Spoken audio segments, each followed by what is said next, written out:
Hey, Cindy May. Cindy Mae Meehan has battled seizures since she was 10 months old. Hi. How you doing? Her mom says it first started when her eyes started moving rapidly. Later, she had another seizure. This one was longer. Over the next few months, she had about 100 seizures a day. Things went from bad to very much worse. She was having constant seizures. The little girl was prescribed a variety of heavy-duty addictive drugs. This is Valium.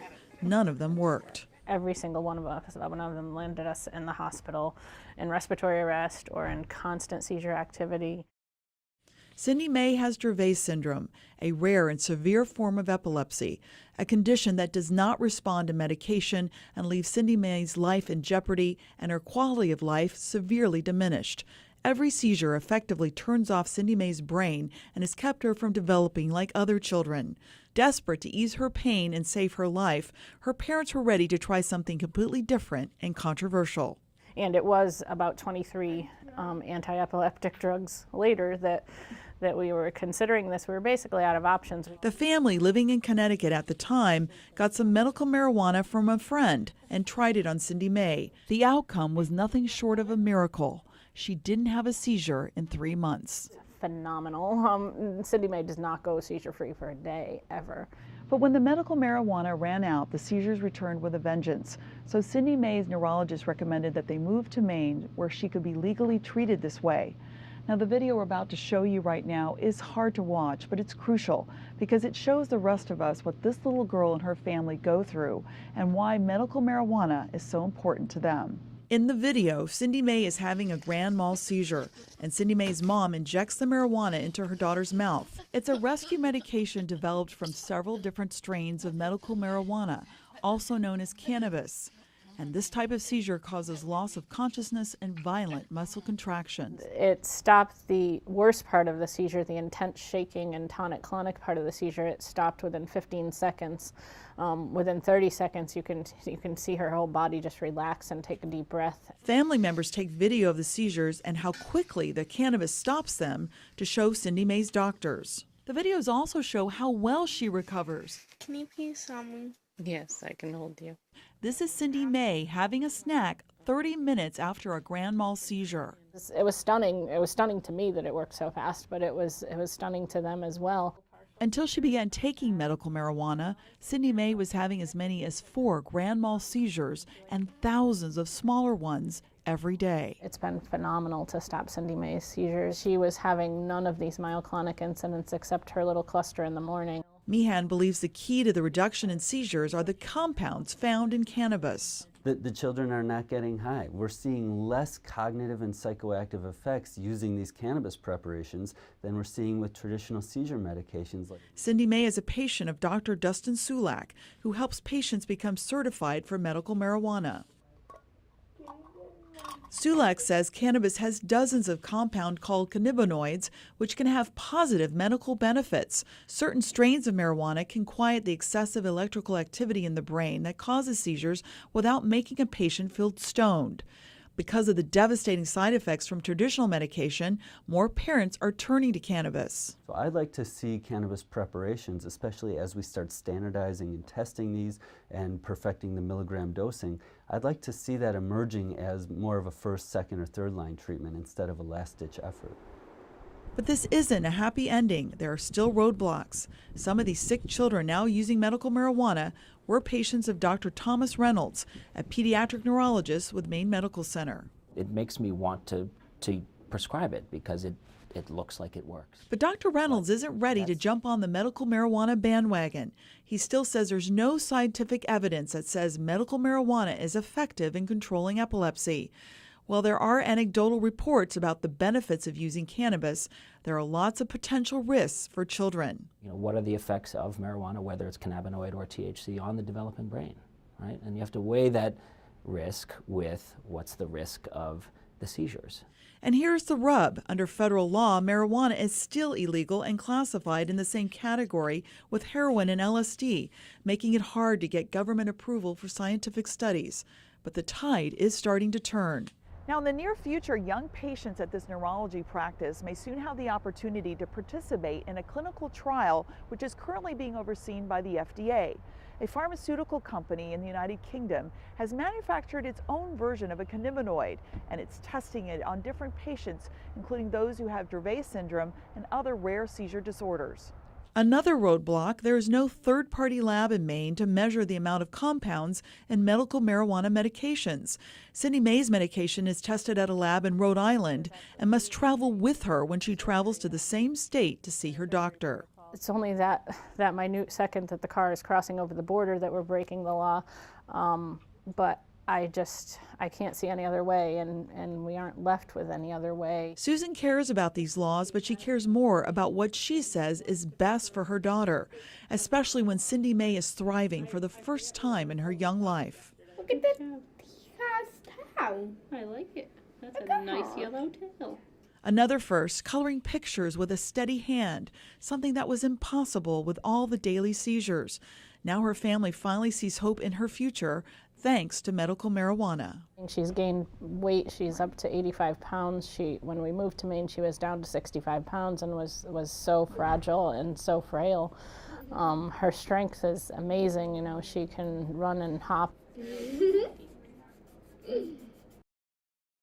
I'm gonna make that sense you die. 12-year-old Cindy May Meehan loves art. You gonna make it for Daddy? Watching her, it's hard to believe that painting with a steady hand was not possible just a couple of months ago. We notice the cognitive brightening. We notice her talking more with us. When she's coloring more, looking at the shape that she's coloring and not just randomly coloring a page. Things that never happened before, like running, playing, and feeding herself, are now a reality. She has a quality of life. She has a life. She's not sleeping 20 out of 24 hours a day. She's able to eat. Pretty incredible for a young girl who has battled seizures all of her life. Cindy May has Dravet syndrome, a rare and severe form of epilepsy, a condition that's left her with constant seizures. The seizures turned off her brain and kept her from developing. After trying 23 different epileptic drugs, her neurologist suggested that Cindy May move from her home in Connecticut to Maine, where she could be legally treated with medical marijuana or cannabis. Partial seizure. Once in Maine, Cindy May's mom began using a rescue medication made up of certain strains of marijuana when she had a grand mal seizure. Now, this type of seizure causes a loss of consciousness and violent muscle contractions. Family members started taking videos of the seizures and how quickly the cannabis stops them to show Cindy May's doctors. This video may be disturbing to some and inappropriate for young children. This is Cindy May, 30 minutes after a grand mal seizure. Can you please tell me? Yes, I can hold you. In the past 10 months, her mother says cannabis has helped Cindy May wean off of all her medications. Without the cannabis, we would still be in that situation where she was so drugged she couldn't eat. She's up to 85 pounds now, which is just like amazing. Her muscle tone is so good. Meehan says medical marijuana saved Cindy May's life, a controversial treatment many parents in Maine are turning to save their children. 4-year-old Kaylee Brown suffered her first seizure at 9 months old. It ended up turning into a full-blown, very severe seizure, turning blue, salivating profusely, and when we got to the hospital, she finally responded to medications. Medications that caused horrible side effects and more seizures. Kaylee ended up being diagnosed with a mild form of Dravet syndrome.